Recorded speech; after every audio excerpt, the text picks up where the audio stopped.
Okay, welcome to all our penny stock billionaires who, after today, are down to merely centimillionaires.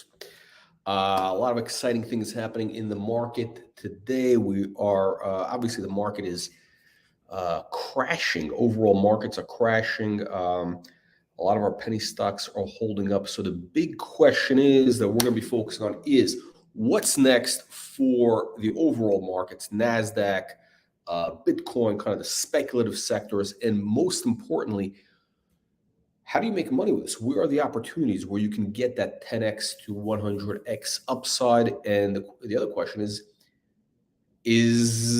there going to be another chance to have these 10 baggers again, or was that a one-time phenomenon, or is that something that only happened in 2020 to 21? Is that all over, or is there going to be even bigger and better things happening?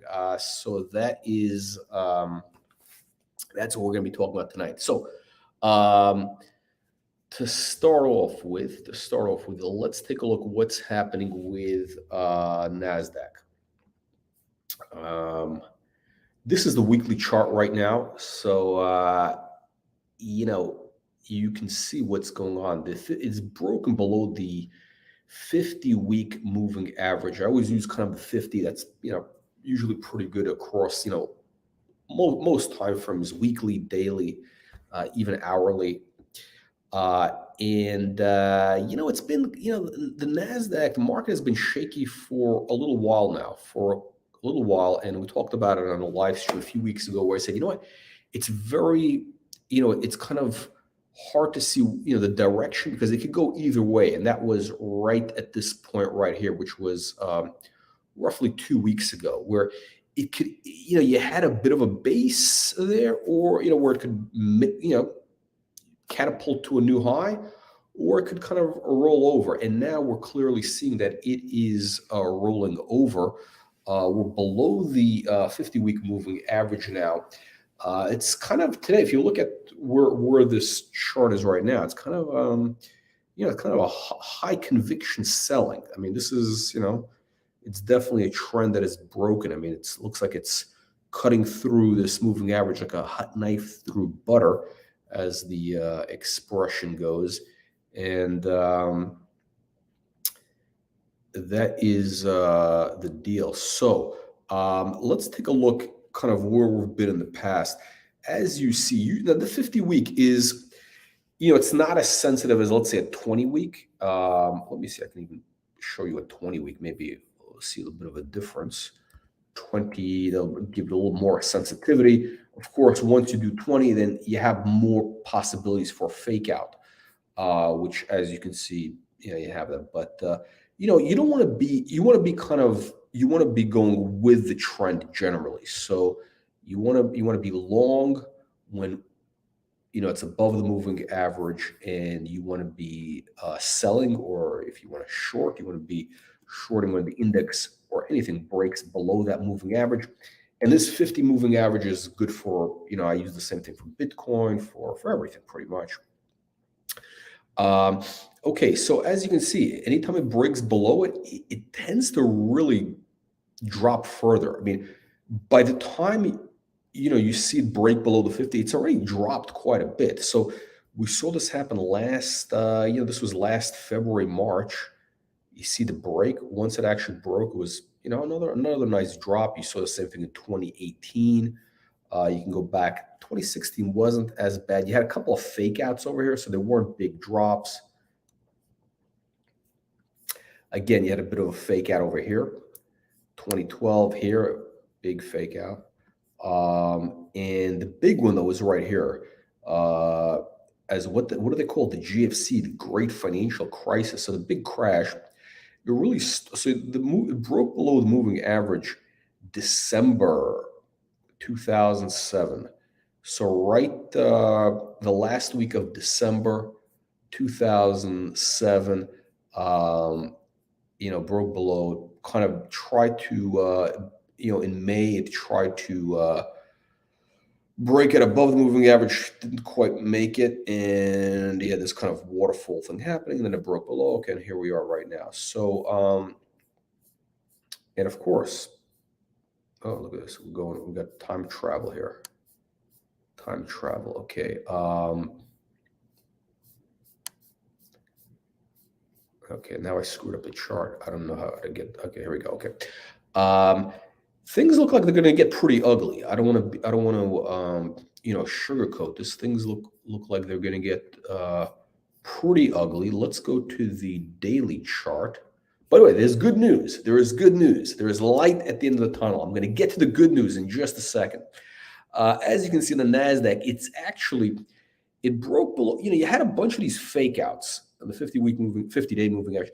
You had a couple of fake outs in this kind of time frame between December and January, where it looked like it could have broken out to a new high, or it could I've talked about it before. Like, it could go kind of either way, and now there's a clear direction, and the direction is down. Okay, the trend right now, it is down. You could say you might have like a bit of a head and shoulders top here. It really doesn't look good. It's like a rounding head and shoulders thing happening. You have this kind of almost like a waterfall starting to happen, where it's going to start dropping. I think it could drop pretty hard, so we could see a nice drop. So the question is, where are we going to see a base? Unfortunately, I had all these great trend lines. I don't have, for some reason, the trend lines disappeared, but yeah, I don't have it. But anyway, we're definitely below the. It's broken pretty much all the trend lines here, so it could, the Nasdaq could probably drop. I would say it's very safe to say 12,000 on Nasdaq. So, what is that? That's another 20%. I mean, that's not a big move to go from 17,000, 16,000, 12,000. Yeah, I don't think that's a big drop, but yeah, I think we could see some support here in the 12,000 level.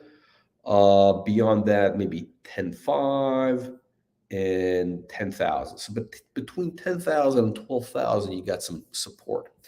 The good news here is the good news. The good news is that a lot of our penny stocks have already been hit. The penny stocks, a lot of times they're the first to go up and the first to go down. So, the penny stocks were the first to go up, in, March of 2020, actually April, May, things really started cooking. And then they were the first to drop starting in last February, Valentine's Day. We saw the tops in the penny stocks, and also some. Yeah, I shouldn't just say penny stocks. It's really the emerging growth, the high growth type stocks.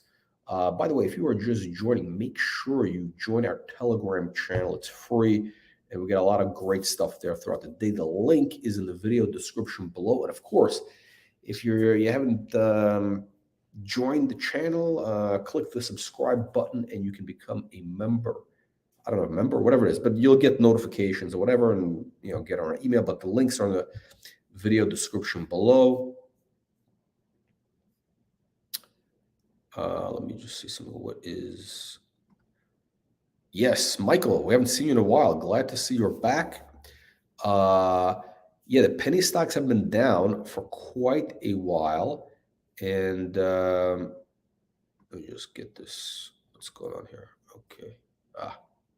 Yeah, penny stocks have been down for quite a while. So the good news is a lot of our stocks have already been hit. They've already been building bases for the last 6 months. I'm going to go into some of those now. I'll pull up one just as an example. I'll kind of give you an example of, actually, this has been a strong one here, and that's ESE Entertainment. Okay, so this thing went from 37 cents when we introduced it last year, 12 months ago. It went to 450, so it was like a 15 bagger in 4 months. That's outrageous. Usually these things take 10 months. By the way, going forward, I think our 10 baggers are probably going to take 10 months. We're not going to, I don't think we're going to see any 10 baggers happen in a 4-month window. It's going to take about 10 months for these things to fully develop. But hey, take a look at what's going on here. So ESE, it's been building really kind of a basic consolidation for the last, starting, I would say, May.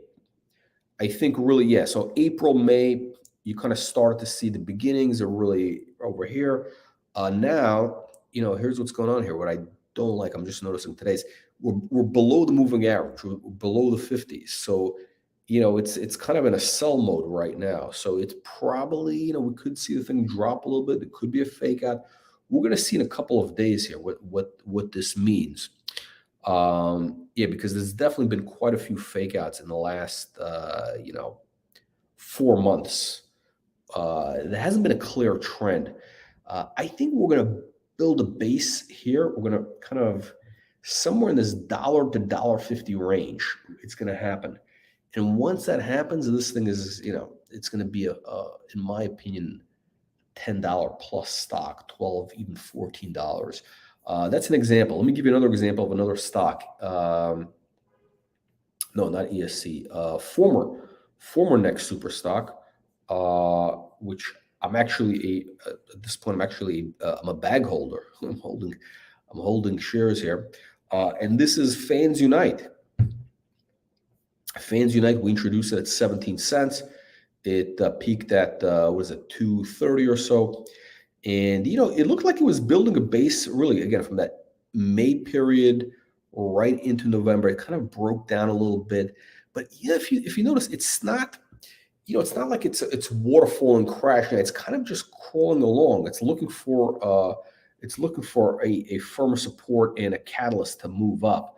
To give you contrast, let me pull up another stock in that sector, which is DraftKings. And you can see it's a completely different chart. Now, DraftKings, let's say, is a leader in the space, sports betting space. And that one took off in, what is it?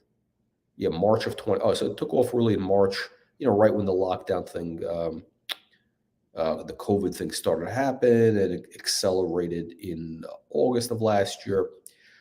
We had the big peak, but this thing has been in a heavy, heavy downtrend. I mean, this thing is down from 70 to 20, and again, this is a leader in the space, and this is kind of keeping a lot of these gaming sports betting stocks down. Where is it going to drop? I think we're going to probably end up finding a bottom somewhere between 16 and maybe even $12. So it's not that bad. I mean, it's not okay. So even if it drops 50%, I mean, it's not like it's dropping 90%. I mean, it's going to come back. I believe at DraftKings, again, this is not advice. I should have mentioned that. Yeah, we had the disclaimer right below. We're not giving advice here. This is not official company information we're talking about. It's purely opinion. This show is purely discussion of charts, maybe a little bit of fundamentals. I'm trying to stay away from fundamentals and only focus on the charts on this show. But yeah, none of this is not official company information we're talking about. It's purely my personal opinion. And hey, I could be wrong 112% of the time. Can Fans and OG be a 5-bagger by April? So that's only 3 months from now. I'll answer that question in just a bit. I will answer. Yes. Let me go to. I'm going to get to the questions in just a bit, but I just want to kind of cover. I want to finish off on this thought over here. So, yes, I'm just showing you what's going on in the sector. Penn, another leader in the space, and that is, look, had big move, and it looks like it's still going down. If you look at these charts, they are still very, very steep downtrends.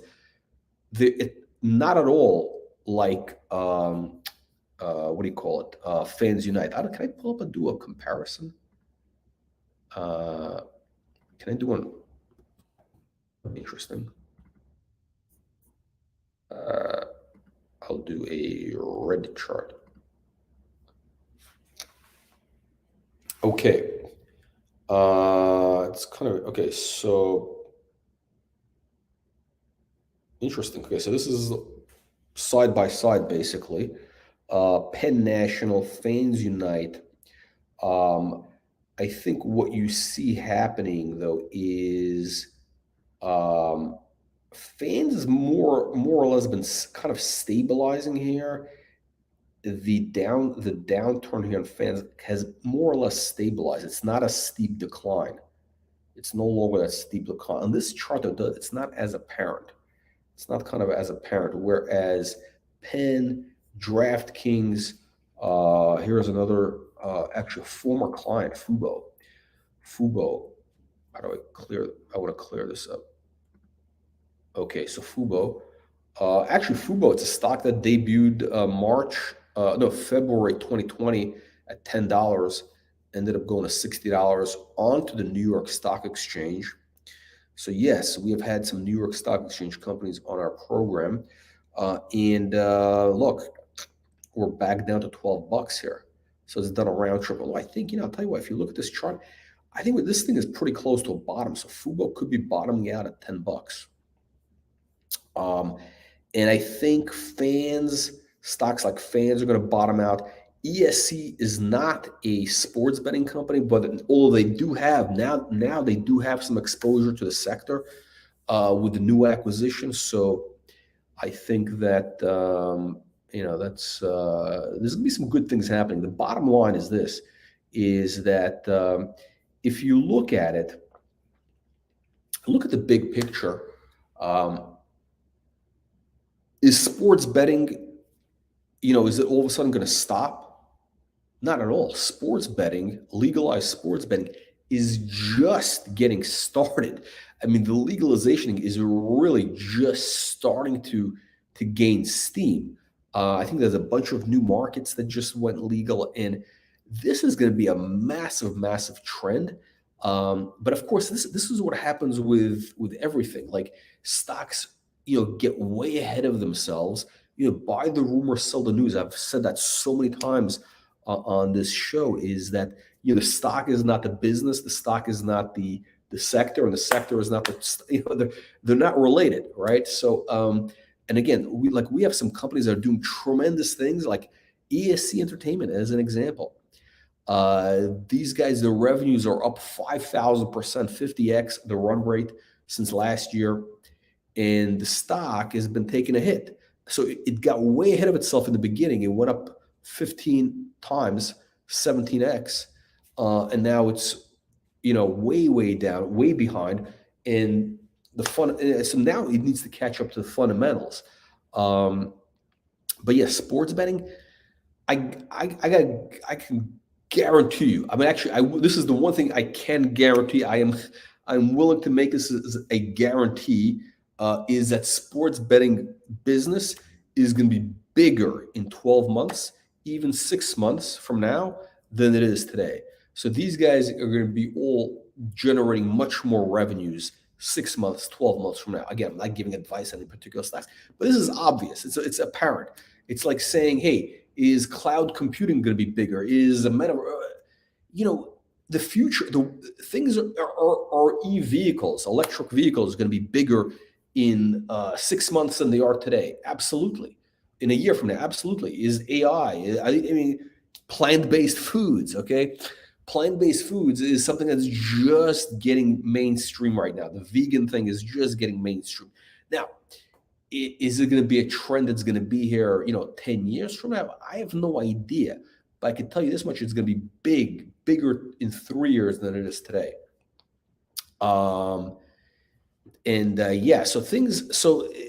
These things are actually the underlying businesses are doing great. The companies we have kind of in our universe of, next super stocks, most of them are, they're doing better than ever. They're generating revenues. They're cashed up. They're sitting on a bunch of cash. Example, ESE, Fans Unite. Former Redline Howell still has 30 million. There's a bunch of these guys that are doing really, really well. And now what we're going to see is the stock prices will be catching up to the fundamentals. So again, the penny stocks have really been beaten down much more than the market. So what you're going to see is over the next probably, couple of weeks, you're going to see the Nasdaq, you're going to see Dow Jones, the big markets, all heading lower, and but the penny stocks, I mean, we might see a little bit of sideways movement, maybe a little bit. There's not much more to go. I mean, they're not going to go to zero. They might drop, I don't know, a couple, maybe another 5-10%. It's not going to. It is not. I don't think we're going to be going any lower. And here's the thing. Here's the thing you guys got to remember. Here is the main takeaway. The big idea is this: the big money is made at the time you buy, really. And when you buy things which are de-risked, when nobody wants them, you want to be positioned right now for where the market is going to be in 3 to 6 months. We don't want to be chasing stocks. I hate chasing stocks. And every time you chase these momentum stocks, you get burned. I mean, like we've had a couple of bad experiences last year with a certain crypto stock. I don't want to mention the name, but we announced it, and the thing was already like, the momentum out, and it could only drop, and it did drop. So the momentum trade did not work. Right now, we're doing the bottom feeder trade. Okay, the focus is bottom feeder stocks, things where they're at the bottom, they're not going to get worse. Or you have this asymmetrical setup. That's the thing we're looking for. Asymmetric setups where the downside is limited to maybe 5 cents, and you can make, $5-10 on the upside. Let me give you an example. ESC, I have it up on the screen. So ESC, can the stock drop to $1? You know what? It could easily drop to $1. I don't think it's going to go below $1 because right now, all of a sudden, the valuation is caught up. I mean, if these guys are doing $50-60 million run rate, I mean, you're going to see the numbers come out soon. Their market cap right now is 50-60, 1 times revenue. Now, typically these things were going for 10 times revenues or more in the esports space. Sure, the multiples might be coming down temporarily. They might be going to 7. So, but you're buying this thing at 1x revenues. When the multiple expands, and of course these guys are doing more acquisitions. I think that the upside in this stock is probably minimum of $5 here. If it goes back to the old highs, $5, and really $10-12. So let's say this thing goes to $5. You're risking 20 cents. So realistically, I don't see this thing going below $1. So you're risking 20 cents, 25 cents, excuse me. You're risking 25 cents to make, if it goes to $5, you're to make $3.75. That's a 15 to 1. That's a good risk reward setup. I mean, that makes a lot of sense. Let me give you another one here. Organic Garage, one of our favorites here. Where is this going to go? It's not going to go to a penny. It's not going to go to a nickel. We've built a foundation. We've built a base here, a foundation. Look at this. It's not even, I really thought, we might touch, 30 cents or even 28 cents. It does look like it's going. And today, look at this, at a very strong close. I mean, very strong buying action on a down day for the markets. I mean, you see something is happening here, right? Now, we're below the moving average. Look, I'm not going to lie. We're below that 50-day moving average.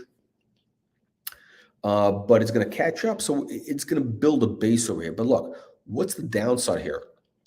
Let's say this thing goes to 30 cents, right? So you're risking 3 cents. And I've already talked multiple times why this thing could be going to $2.50 or even $5. Let's say it only goes to $1. Let's say it only goes to $1. Let's say it only goes back to the old high. And it's not. It's probably going to go at least double that. So let's say $1.50, $2.50 on the really downside. So you're basically making $1.20 to $2. Your upside is $1.20 to $2, and your risk is 3 cents. That's 100 to 1. I think it's a pretty good risk reward setup. A very good risk reward setup. Um, what do we get? We got some spammers. I gotta get rid of these. Let me clean up the spam here.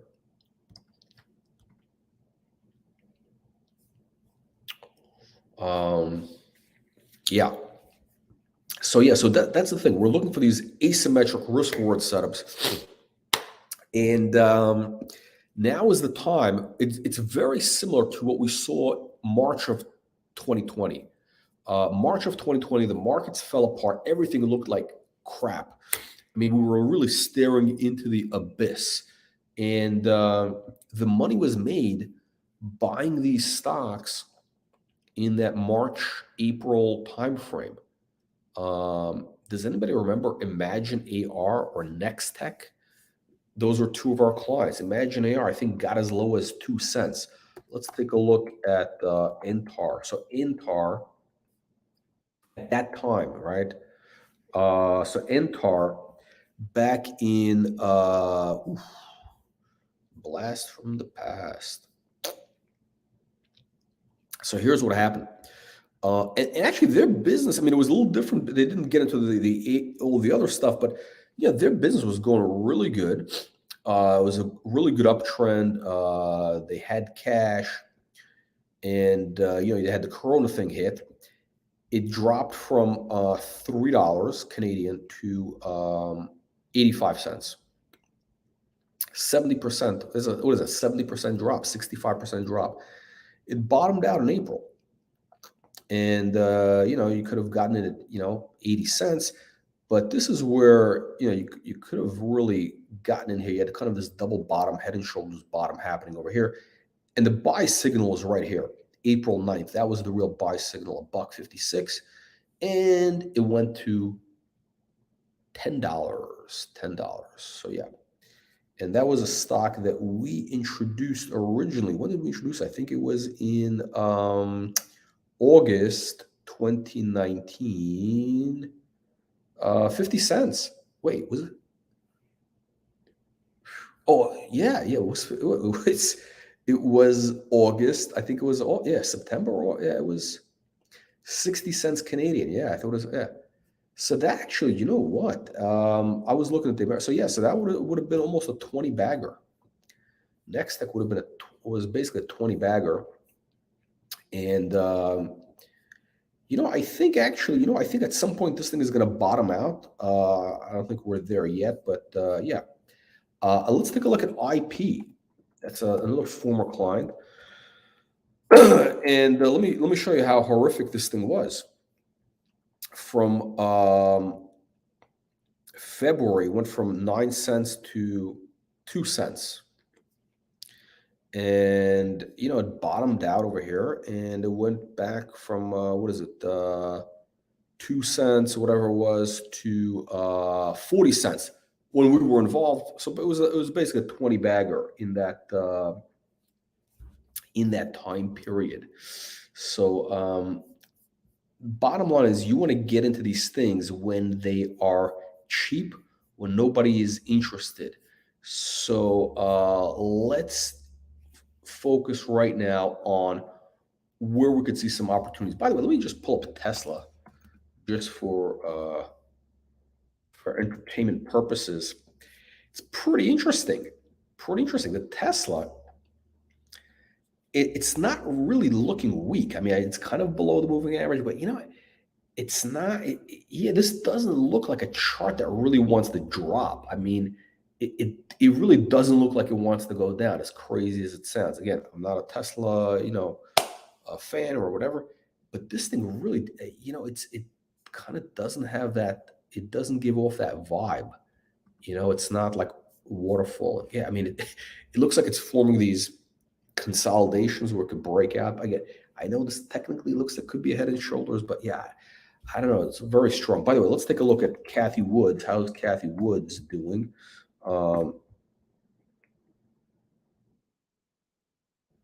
ARKK. Okay.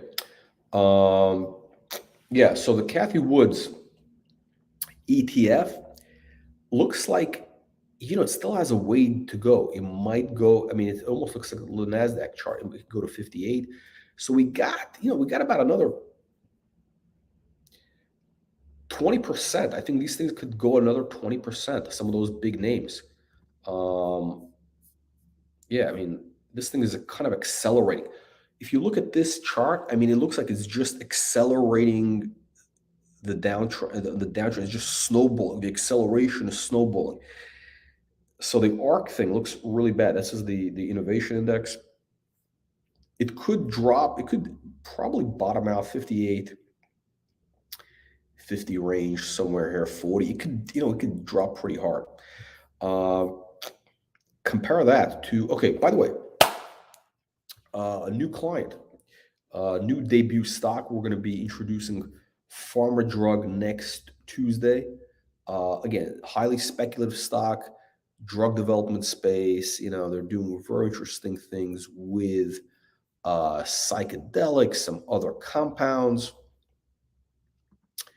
And, I think this thing could be, easily a 50-cent stock. So it's got room to go to be a 10 bagger, maybe even a 20x. And by the way, look at this chart. We're not, if you look at this chart, even over here, even at, 6 cents, I think, look, I think people front ran this thing. We've been talking to them for a little while. Somebody must have front run this from, 4 cents. But, even here at 6 cents, it's 6 cents. Oh my God, 6 cents. It's looking like it's just getting started. I mean, we're not buying it at that peak. We're buying it right at the bottom. It broke out of the moving average. So if you're a moving average guy, which you kind of want to be, it's broken out above the moving average. So this has been, I think, de-risked. So where is it going to go? I mean, where is it going to go? Back to 3 cents? It's not going to go lower than 3 cents, I don't think. It really hasn't been too much below that. So you're risking basically 3 cents to make, I think you can go to 50 cents. That's 47 cents. So it's a 15 to 1, 15 to 1. That's a good setup. Okay. So this is a great looking chart. Let me give you another one. So by the way, we have 3 new clients. I apologize. I don't like to introduce 2, 3 companies in 1 week. It had to happen. I don't like it, but this is it. Usually, I like to have at least a 2-week buffer between new companies. But here's the thing: there's a lot of really interesting opportunities in the markets right now, and I want to be positioned. For the next 3 to 4 months out. I want to get into these stocks really cheap right here because I think they're going to be breaking out probably by March. It's like, listen, it's like the Wayne Gretzky. I think on Twitter we have that Wayne Gretzky quote, which is, you don't chase after the puck. You don't go where the puck has been. You want to be positioned where the puck is going. So you want to be positioned here. When the puck comes to you, you hit the puck out. So you want to be positioned here, getting these stocks right now on the ground floor.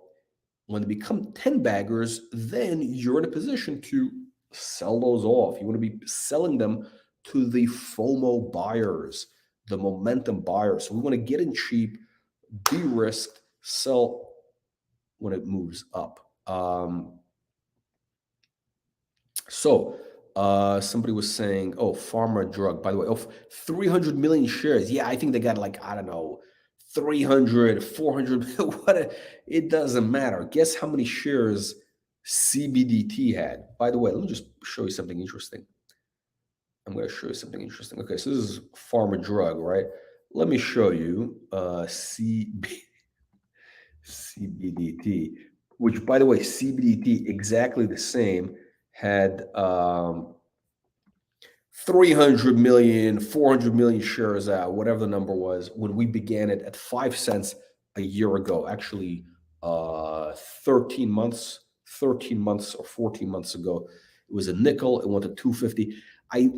I'll be honest with you, I did not expect it to go to 250 from a nickel. I thought it would go to 50 cents. possibly 75 cents. But when it got to 50 cents already, that 50-cent range, you could kind of tell it was this thing. The market was a different market, and it could go to $1. It went to $1. I thought, okay, $1.50, the 250. I never expected. I thought maybe $1.50 would have been the peak. So yeah, it went to 250, and very interesting. These things look so similar. So basically, I know there's people who still like CBDT. I think the CBDT story is kind of done. It's going to be quite a while before this thing is ready to make another move. But you know what? I mean, these charts, they kind of rhyme, right? Look at this. Um, Pharma drug, I think, is going to be our CBDT. And by the way, when we took on CBDT, they didn't have such great fundamentals. It's kind of a development stage. They had this, they had a little bit of this, they had a little bit of that. It was like, it was exactly very similar to pharma drug, believe me. There's a lot of bag holders from higher prices. So yeah, I really do believe that pharma drug, PHRX, and what is it, LLMLF, over the counter, is going to be a 50-cent, $1 stock. Of course, not advice. It could go to zero. These are very high risk stocks. Okay, let's go to a couple of new ones here. FE, First Energy, lithium space. Look, if you're a believer in electric vehicles, electric cars, not only just in cars, but look, the electric motor is going to be everywhere. It's going to be on boats, planes at some point, everywhere. I mean, we're seeing it's already in devices. We need lithium. We need lithium for these batteries, okay? And there's a shortage of lithium. You don't have electric vehicles without these energy metals, without the battery metals like lithium. And these guys they got a great project in Quebec. So it's in Canada. This is not like, somewhere in Africa where, you got the property one day, the next day, some guys with AK-47s come that you didn't pay off, or somebody else paid them off, or the Chinese come. And by the way, the Chinese are taking over Africa. So, there's no rule of law. You want to be in a place like Canada, okay? If you want battery metals, energy metals, any metals, stick to Canada. It's easy. So yeah, so this thing is looking real good. And this chart, it's above the moving average. We're pivoting off this moving average. It's bounced off that moving average pretty hard a couple times already. So this thing is actually looking good. I think we could see moves to, 60 cents plus. I think this could be an easy double, and then we could see where it goes from there. Let me see this long-term chart. Let me see a long-term, if we have yeah. Oh, I like this. I know this is something completely different. This was something previous, whatever, but, and by the way, CBDT had a similar chart. It was a previous company. I always say that stocks can always go back to the old highs. So if you believe that, then, this thing could be you're looking at these numbers. I don't want to say these numbers on camera here because they're so outrageous. They're so outrageous that, but yeah, you're talking about $30 plus. Can this be 100 bagger? I don't know about 100 bagger, but look, the CEO on the live stream, he laid out a case, not with the geologist, even better. Forget about the CEO. We got the geologist. So he laid out a case explaining to you why this could be a 20 bagger plus. So yeah, so Visby, all these other stocks, yeah, a lot of them started off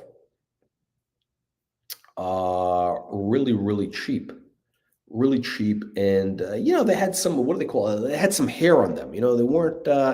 It wasn't a perfect setup. I mean, they looked a little bit rough around the edges, and then the diamond got polished with time. Every single one of our big winners, Peak FinTech, okay, Peak FinTech. When that started off at 30 cents, 18 months ago, was it 16 months ago? Yeah, we had a lot of doubters, and it stayed at 30 cents for a while. Let me show you that chart. It took a while before that thing got going. So it was, where were we? Yeah, so it was 30 cents over here. Post split, technically it's 70 cents with a split. So for a while, for about a month, it did nothing. All of a sudden, it started moving, and you had a consolidation here. Let's call it the $6 range, which was the old $3 number. And if anybody remembers the live streams, I was saying for months, it's going to break out of $3. It's going to break out of $3. And it took a little bit longer. It finally happened, but it did drop. It dropped, it dropped, 30-40% from there, from that $3 range. And then boom, we went to 14 bucks. And then, this thing is, I think that move is over. Again, the stock is not the business is not the stock. I think their business is probably doing better than ever. It's probably going to be even better a year from now. But the stock, it got ahead of itself. Now it's going to consolidate. Who knows? I'm sure it'll find a bottom at some point. But we want to be on to the next thing. We want to buy the rumor, sell the news. Okay, buy the rumor, sell the news. What does that mean? You got to buy these things when they're ugly, when they're raw diamonds. It looks, it looks like a piece of coal. The diamond, when it comes out of the ground, it's like black. It's like gray. It's it's got dirt on it, caked with mud. You clean it up, you polish it. All of a sudden, you have a Cullinan, the Cullinan diamond, like the Rolls Royce Cullinan, right? That's you, my friend, are never late. It is never too late. So here we go. Let's go back to, so speaking of fintech, here's another one. And by the way, this chart looks fucking amazing. This chart, this is a flag formation. I'm going to draw this for you, by the way. I'm going to draw this. This is XTM. They got a great symbol in Canada, paid. In the US, it is XTMIF. But let's just draw you a little trend line. It's like this, basically. Wow. So boom, you got a pennant forming. You got this pennant consolidating. And boom, this thing just breaks out of there. Just clear breaks out of there. Breaks above the moving average. So we're above the pennant. We're above the moving average. This is the weekly chart. So this is the big trend. And the same thing you see on the daily chart. Now, I got that trend line up top, right? As you can see, that was resistance, and then it was also support. But, this thing is clearly broken out. So this is a very different looking chart than those kind of flat charts. This is really a breakout here. And this company's got a lot of fundamentals. Look. Anytime we bring you a next super stock, let's remember, what is the premise of a next super stock? 3 things in common. 1, massive multi-billion-dollar opportunity, check over here. 2, multiple catalysts in place, news flow, M&A, et cetera, new contracts, they got that. And what else? Multiple catalysts and inflection point. We're at the inflection point right here. So so that's it. We want to get into these things right when they're about to pop. And this company has been around for a long time, by the way, a long time. So it's only now that you basically, anybody who comes into it now, I mean, you want to come into these things when they're starting to move. You don't want to be in there during the development phase, which could be taking forever.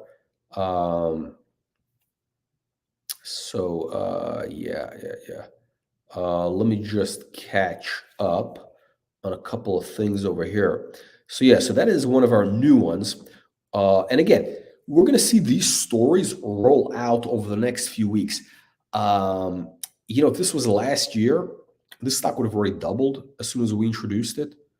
PHRX would have doubled right out of the gate. For sure, it would have doubled. First Energy, same thing over there. This time it's going to take a while for these things to get moving, but I'm looking for where I expect kind of the markets, the sectors, the trends to be in March. I think a lot of the markets are going to bottom out in March. These things are probably going to start moving earlier, but all of a sudden the FOMO is going to happen, and I think it's sometime between March of this year and May, you're going to start seeing moves, and the summer is going to be scorching hot, massive moves into October, November. That's my kind of prognosis for the year. We're going to have, big drop in Nasdaq stock markets into the first quarter, and at the end of the first quarter, things are going to start turning around. And at the back half of the year is when we're going to have massive gains. So you want to be planting the seeds now to be reaping the crops, in October, November, 10 baggers. So I showed you paid. Let me show you another one. Okay, so let's go. I'm going to run through our stocks. I haven't done a chart chat in quite a while. So let me go through a couple of these one by one. Liquid Avatar, let me clear this. Okay. Liquid Avatar, the metaverse stock. So it started breaking out with the pennant forming here. This thing really was primed for a massive move. We're below the moving average, but it's kind of hanging out okay. I think we've found a base. So your base is really this kind of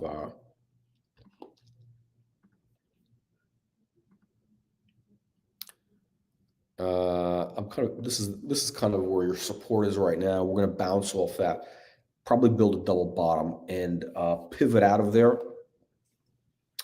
I think this thing is going to go to $1. But in order for this to go to $1, here's what needs to happen. We need to have some momentum happening in the metaverse space with NFTs, digital identity, all that stuff.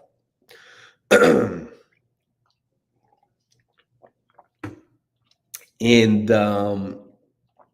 that's going to happen, I think, in March. It's going to take a little while because it's going to take a little while for that to happen because we need Microsoft, we need all those guys to start moving. We need the big themes to start moving. So that's going to take a while. Right now, those things are a little shaky, but you will see those things are going to heat up, in my opinion. So Liquid Avatar is okay. I think we're going to build some support here. We are below the moving average, but I think this is it. Let's take a look at the. There's your 1 hour chart. I think this could bounce. I think this thing could bounce here. Let's go to Relic.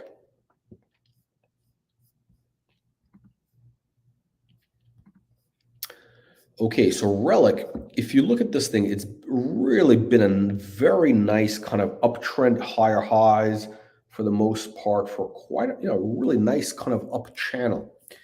You could almost draw a trend line. In fact, I'm going to do just that right now. Green. You have a channel here, basically. And let me do another one. Okay. You got a channel happening here. And it's kind of going in there, then it's going to break out. So and I think we have a lot of support. Excuse me. We have a lot of support right where we are right now. It is below the moving average, although we had a lot of fake out. So it's really, you can see what happened when it broke out. It broke out of the moving average last December at, 25 cents. And then again, here at 50 cents in July. Look what happened when it broke down last year. It broke down from 65, dropped to 40. So yeah, wow. This chart, this Relic, wow, you got some crazy moves here. Crazy moves. I think we're gonna bounce off this support in the next week, and it's just this thing wants to go higher. That's what this thing just wants to do. It wants to go much, much higher.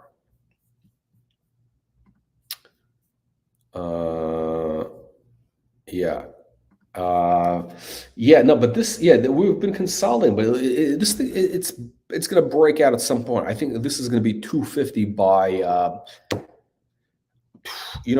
I thought we'd be there by now, by December, January.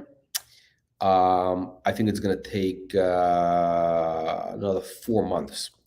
Basically, everything now is going to get delayed because a lot of these charts are kind of wrecked. This one is not wrecked. It's just, it's got a bit of a wet blanket on it. But yeah, it's going to come back. Let's see here. So Relic is looking good. Organic Garage, I kind of touched on that one, right? I said Organic Garage. Let me clear out this over here. Organic Garage, again, we got like this double bottom here. And probably the next week or two, we're going to see kind of this moving average come down to like the 38-cent range. And it'll probably be right around here by early February, first week of February, maybe. And then we could start building towards a new high. And that is going to be the big move. That's when you're going to see the big move. So what we saw back last month when it went from 30 cents to 70 after we introduced it was a quick double. That was like an appetizer. That was just an introduction. The big move is going to happen, I believe, starting in February. Let's take a look at what a potential catalyst, what can make this thing move. Let's look at some of the fundamentals. If they announce new stores, and again, Matt said he's going to open up, 4 to 6 at a time. He's going to make an announcement to do, and they can do it. They get the fine. They can do it. Don't doubt that they can't. So that would be a game changer. The market is going to basically extrapolate 30 million in revenues to 60 million in revenues.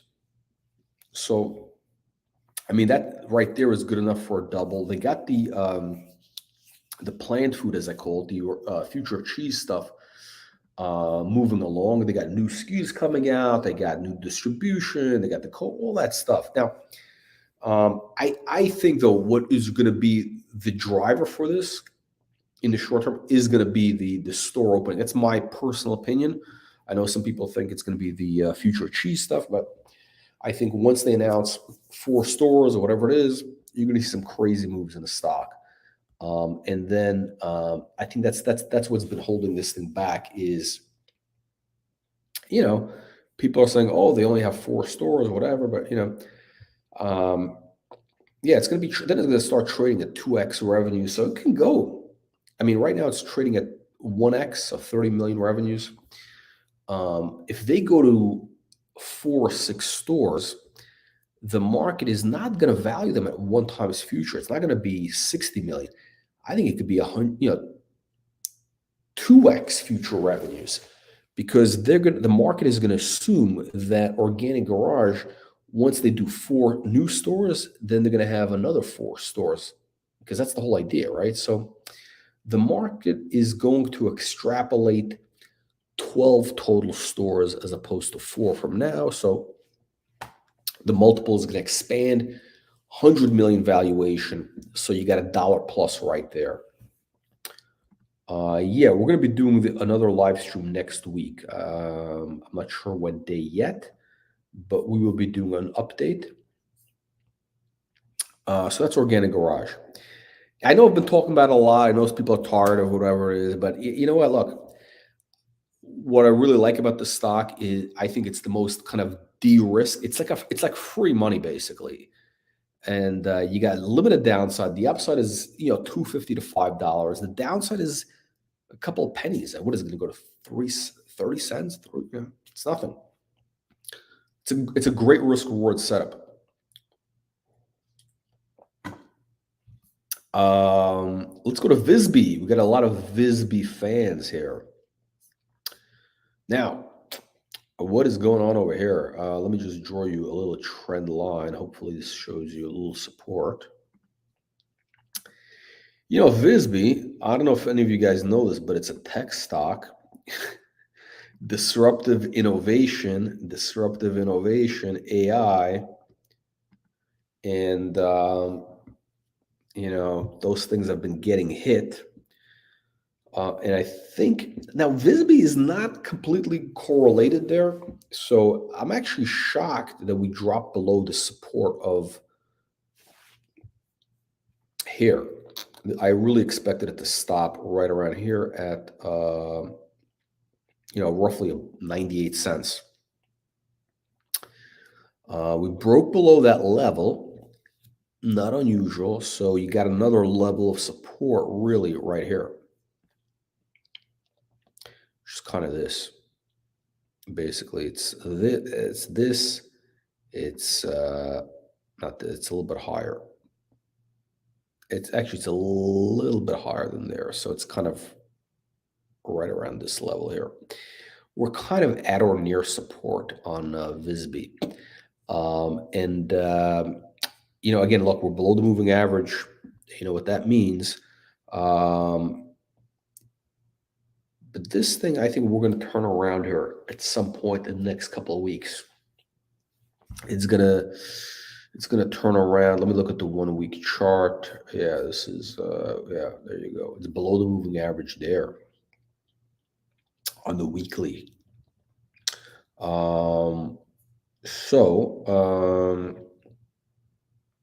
You get a breakout from 45 cents to $2. So it's $1.60. If you have a 50% correction, that's 80 cents. That would take us to $1.20. $1.20 is 50%. And if you go to 60, 70, so we're in kind of that, I think we're kind of near that last Fibonacci retracement. I think this is, you know, we're going to see this thing starting to bounce right here. I don't see this thing going straight down. I think we're going to build a base, and we're going to move higher. Now, this thing has got massive catalysts. Speaking of multiple catalysts, massive opportunity. I mean, you really have, you know, massive multiple shots on goal, right? I mean, multiple shots on goal with, they got the verticals, they got the security side, they got the retail, you know, stores, media stuff. You got so much stuff there. You got that Austin GIS partnership, smart cities. And again, these guys are just supplying the IP, so big margins. I think we're going to see. I think we're going to see a big move when this thing starts moving back again. I think it's going to be a $4 or $5 stock before it's done. Maybe even higher. It just needs to kind of, and I think it's going to find its footing sometime in the next week. I think sometime in the next week we're going to find the footing here. So that's Visby. Let's see. I think I covered everything. Somebody was asking about some old previous clients. Actually, we might be getting back. AIML might be coming back. So, this chart is, I mean, this chart looks terrible. What can I tell you? I mean, what's the market cap though? I mean, this thing is like almost free. I think at some point here, we're actually pretty close. We're going to see a massive buying opportunity here, and I actually think this could be the next 10x. Somebody gets into this thing at like at these levels, we could see a 10x upside from here. There could be some interesting there. Okay, so Lisa from RHT, I want to get her back next week. I'm going to be sending her an email, actually. We got to get Lisa back on. I actually want to get all the companies on next week to Okay, Bill Gates. No, Bill Gates. I think they put up some money for one of their projects. So I think technically their charity, the Bill Gates, one of the charities, is an end customer for AIML in where is it? Southeast Asia somewhere. But I don't know what that means. It, yeah. I mean, it's a pretty good validation, to be honest with you. It's a pretty good, strong validation. So okay, let me see if I can catch up to some comments. Let me see if I have any unanswered questions here. Uh, okay, yeah, penny stocks. Yeah, so yeah, here's the thing. Bottom line, a lot of the penny stocks right now are de-risked. A lot of the ones we're looking at. AIML, well, now it's up on the screen. I think it's done. I mean, where is this thing going to go? It's like, what do we have? 6 million market cap at this point. It's free basically. So yeah, I think a lot of these things are pretty much done. We are at the bottom. I agree. It can always get worse, unfortunately. Yeah, anything can happen. But you know what? That's kind of the problem is that, or I should say, the challenge is when you look at kind of Nasdaq, whatever. The Nasdaq has been climbing a wall of worry for the last 12 years, whatever the number is, right? Or even the last year and a half, 2 years. Markets climb a wall of worry. So if things were absolutely perfect, you wouldn't have these stocks trading where they are. They wouldn't be here. They would be trading at 10 times higher. The reason why they are where they are is people are worried. They're nervous. They don't understand it. They don't know it. There's a misperception. Yeah, so let's take a look at paid. This thing could really have a nice run. Anybody who's a degenerate day trader looking at this, this is a good momentum breakout. If you look at this, out of all our stocks, it's one of the few which is really it's above the moving average, pivoting up. This looks very strong, and I showed you the trend line breakouts. Let me clear this.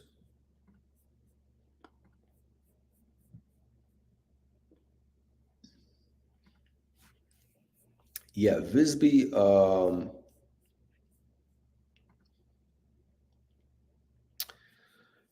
Again, so Visby, I think Visby is going to turn. We're going to see maybe one more little drop. It could hit 75 somewhere here, and that'll be it. A lot of eyes on the stock. They got a lot of catalysts. So there are things in place where this thing can move.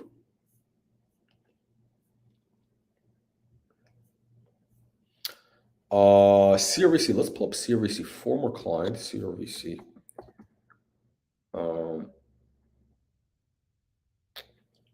There you go. It's a gold stock. Exploration. I haven't. I don't know anything about it. I haven't kept track. With these guys for months. So I think did they start drilling or whatever. But if they did, if you look at this, it's above the moving average. By the way, the gold stocks are looking really good. The gold stocks. We had on what's his name? The guy. Bruce Campbell, the famous Canadian small cap money manager, he's very bullish on material stocks. I think lithium, metals, gold. We're going to see some interesting opportunities there. Visby trading below ABI deal intrinsic value. Okay, yeah. Yeah, I guess if you do like a net present value analysis of the whole thing, yeah. So there's some tremendous opportunities in the market right now. People are going to be looking back at this. There's going to be people looking back on this market at these opportunities. In May, June, in 4 or 5 months, when a lot of these stocks are 5x higher, they're going to be looking back and they're going to say, wow, why didn't I get in? Why didn't I buy it there? Because the reason why you didn't buy it here was because, there were clouds. It wasn't a perfect sunny day. I mean, that's when you want to be selling these stocks. You want to be selling these stocks when, it's a perfect sunny day.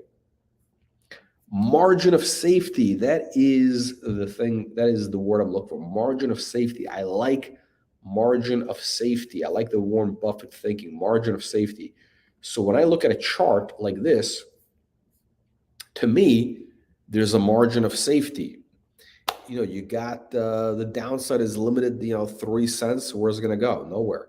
The upside is 10, 20x. Organic garage, same thing. We're already at the bottom. Where is it going to go? 30 cents and the upside 250. A lot of these stocks have a nice margin of safety. ESE. So, you got some. Okay. Can OG and fans be a 5-bagger by April, which is 3 months from now? No, I don't think so. I think it's going to take them a little bit longer. I think it's going to take them into the summer. I think at this point, organic garage could start moving. Let's say they have news about new store openings come out, 2 weeks from now. You can have a pop in the stock. It'll double probably in a day, it'll go to maybe 75 cents, $1. It might consolidate in that area, 75 to $1. It's not going to be easy. I don't think it's not going to be easy for these stocks, any of these stocks, to have these fast, straight parabolic moves. It's going to be more of a traditional thing where it kind of goes like this. It's going to be, it's going to be a climb. So yeah, I think the big moves, organic garage is going to take a 5x, $1.50 is going to take minimum May, probably June. Fans Unite, I think the same thing. So, I'm glad you asked this question. Yeah, so Microsoft buying Activision. Esports is heating up. Metaverse is heating up. I got to tell you something. All these things, the stars are aligning for ESC Entertainment. This thing is going to have a lot of tailwinds at its back, pushing this forward in the next couple of months.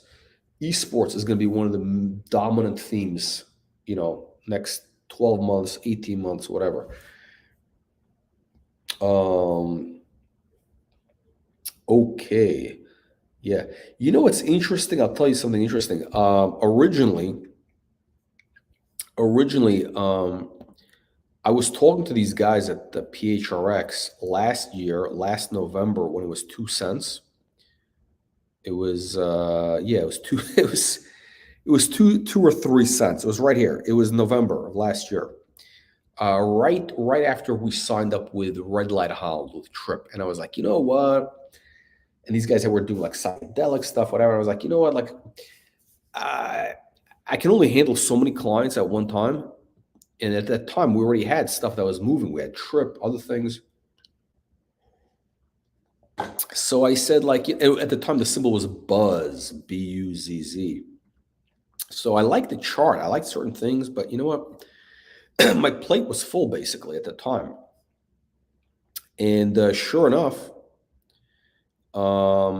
it popped. It went to 20 cents. I shouldn't have turned it down then. But here we go. Here we are. It's the stars are aligned. And the funny thing is, I think the chart looks better now than it did then. So we could see some, huge moves here. And by the way, what did I say about charts? They can always go back to the old high. Again, I'm not telling you what the number on the screen is right there. I'm not telling you what this, but yeah, I mean, this, if you split whatever, it was a previous business, but these things they do tend to kind of revert or get close. So, can this thing go to 50 cents? Absolutely. It's got actually a pretty good path to go there. Can it go to a buck? I think it can. So I think it could be a winner. I agree completely. I agree completely. Right now, this market, um, you got to be looking at either, um, if you own some of these stocks, you kind of need to be patient. If you're looking to get in, you could be looking to get in right here, and maybe you might want to wait for a breakout. Uh, to be candid, the smart thing to do, again, this goes against, obviously, these are clients. I want everybody to buy these stocks immediately, put all your money into. But the reality is this: the smart thing to do is, if you listen to, let's say, Bruce Campbell, if you kind of read between the lines of what he talks about, he's basically, obviously he looks at the fundamentals, but he's a timing guy. Okay, so he's looking at the moving average. I don't. He didn't say it's, but he's using similar indicators. So he's looking at kind of, he wants to be buying these things when they break out of the moving average or break out into the trend, and he wants to sell them when they break down. So, for some of these stocks, let's say, you'd want to be buying them when they're above the moving average. Now, by the way, Pharma Drug. Oh, this is the 1 week chart, so we're still below the moving average. If you look at the 1 day, we are above. It's a breakout. It's a very, very strong breakout. And you see the same thing here. So I'm not saying Bruce Campbell is buying these, but from a technical standpoint, in other words, you kind of want to be buying them when they're starting to break out to the upside. He would not be buying. I'm not putting words in his mouth. He wouldn't be buying Organic Garage, for example, because he doesn't pick bottoms, right? Smart people don't pick bottoms. Idiots like myself, like to buy at the bottom. It's just a different mentality. The smart thing to do is to buy Organic Garage is once it breaks out above the moving average. Of course, you're going to pay a much higher price. You're going to be buying it 20% higher, 30% higher, whatever it is. But and that's going to be somewhere around 40 cents. So probably the moving average is going to come down, but yeah. Let me catch up to a couple of others. Yeah, so Pharma Drug. Yes, I'm expecting things to double and triple. It is going to take a couple months. It's going to take a couple months to double and triple, and then at that point, so we're talking about by May, okay? And after these things, a lot of these things are going to be doubles and triples by May. And then it's only going to get hotter. I mean, it's going to be a very hot summer, in my opinion. This summer, everybody took off. A lot of people are on vacation.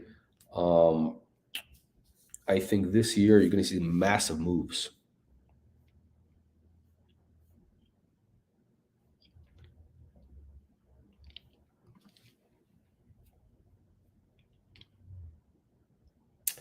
Okay, so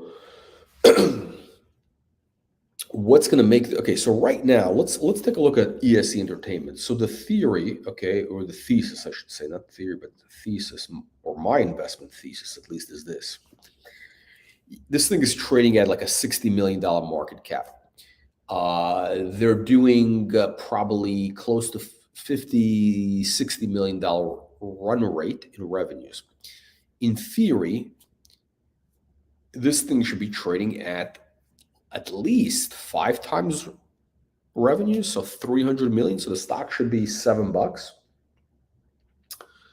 So Kevin is asking, what's going to be the catalyst that's going to get it to reprice? I think the market just needs to, you know what it's going to be? I think once they see the numbers, not the run rate that we're talking about, but they actually see it on the earnings. And that is going to be probably not this quarter, but the next quarter is going to show the earnings with Game Addict. That's the new business that they bought. That's 25 million in revenues, 5 million operating income, I think, plus all the other stuff. So it's going to be a couple of months before we see that. It's going to be probably the second quarter, I believe. So, May sometime. It's going to take a little while. But it could be other things. But to answer your question, that's going to be, I think, the big thing.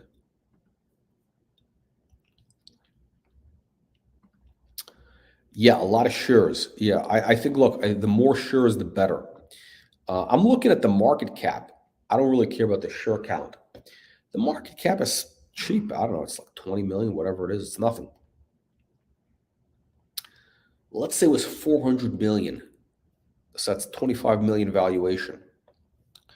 That's nothing for health, biotech drug development deal. It's a lot of blue sky.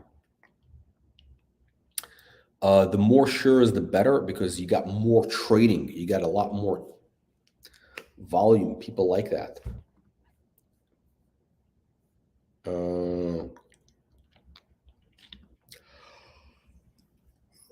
Logic.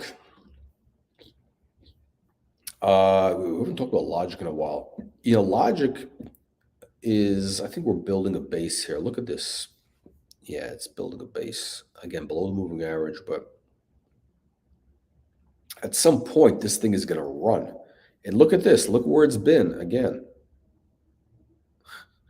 You're talking about splits, whatever, et cetera, previous. But yeah, I mean, this stock was $14. It ran from 3 to 14 when we introduced it last year, right? 2020.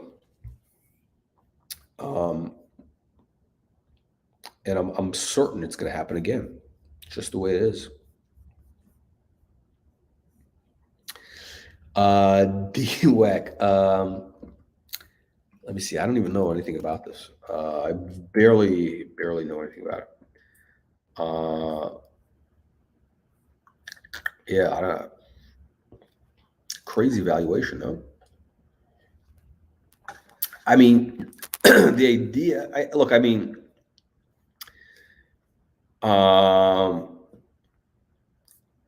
Although I'm a fan of Trump, I think the odds of this being successful as a business, minimal. This guy really, outside of real estate, Trump is not really that good like all his other businesses. Like, to build a new social media thing, really steep odds. Really steep odds. The guy should create a REIT. That would be better. I agree. So CEO of the Year, we're going to have to give out the award to Conrad. Because look, we've had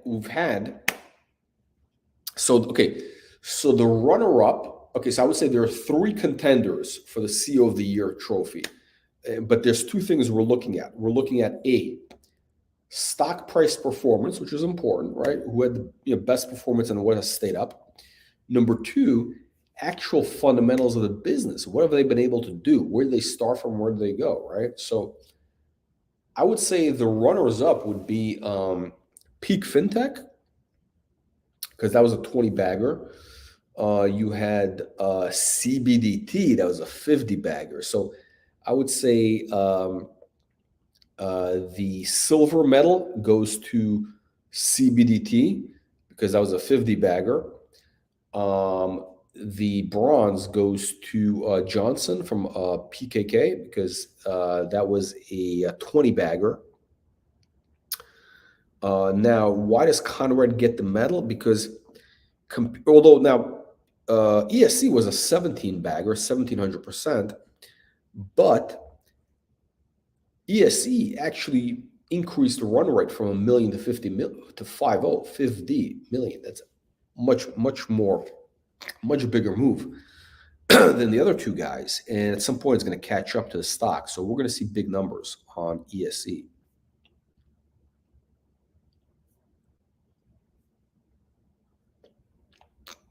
Yes, we will have the awards ceremony very soon. Maybe next week, Sunday. Oh, they starting to drill. Okay, shit. Finally, they drill. I mean, this is the thing. I think when they signed up with us, that was probably a mistake because they didn't even have drilling going on. They were basically saying, "Hey, we got maps, we got this, that. Keep an eye on the stock, put it away in your drawer, and we're going to start drilling in September." And it took a little longer. Look, now they're drilling, so hopefully it does well.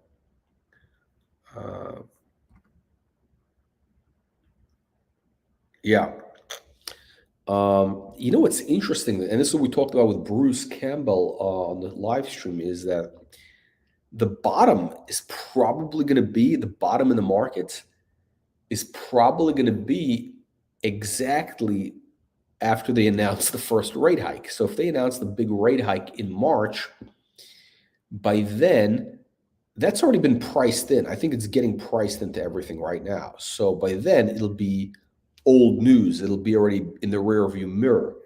And I think that's actually going to be the bottom of the market. So March is, I think, going to be the bottom of the market. So, but here's the thing: you want to keep an eye on a lot of these stocks. I think a lot of them could bottom out faster, and you want to be in before they start running. Yeah, I think that makes sense.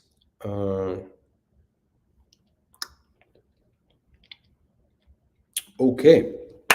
Mike, thank you for tuning in. Thank you, everybody, for joining.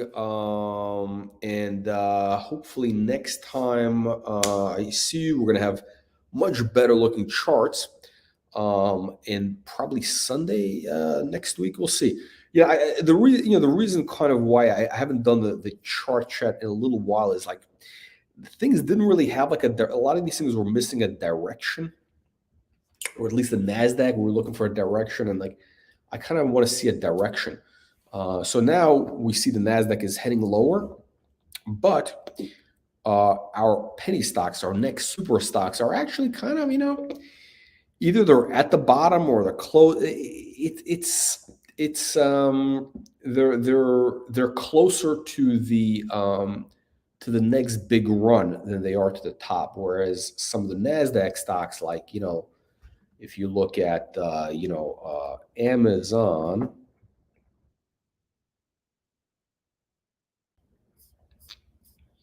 So Amazon, I mean, this thing looks like it could drop easily to,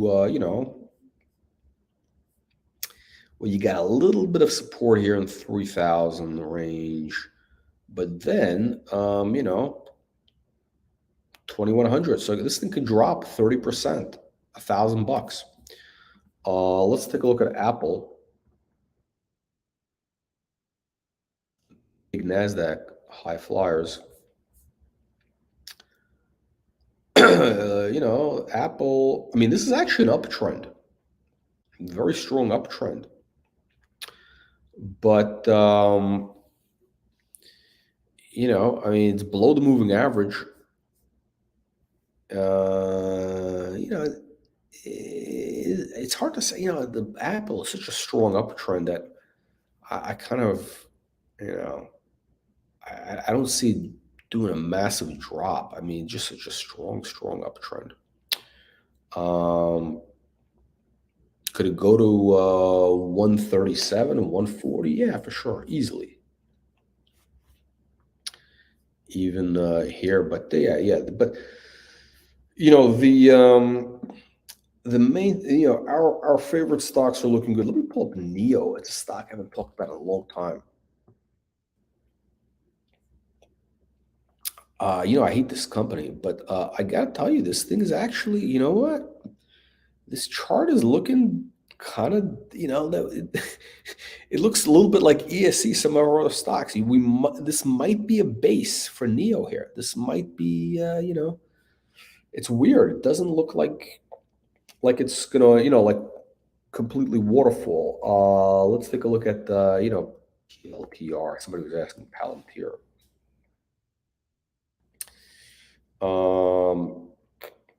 This Palantir. I mean, look at this very steep downtrend after it broke that moving average. I don't know. This thing could go much lower. It might go to the old lows. It could go to $10, but that's nothing. It's $4, nothing. What else is there? Pop in here. Yeah. So, bottom line is we're very close to the bottom in a lot of the stocks. Now is the time to get positioned. You want to be, again, get ready. Be where the puck is heading. You want to be ready for when the puck comes to you, hit it out, sell off these stocks for 10x plus profits to the FOMO buyers, probably in May, June, July. All right, on that note, thank you everybody for joining. I will see you all on the next live stream.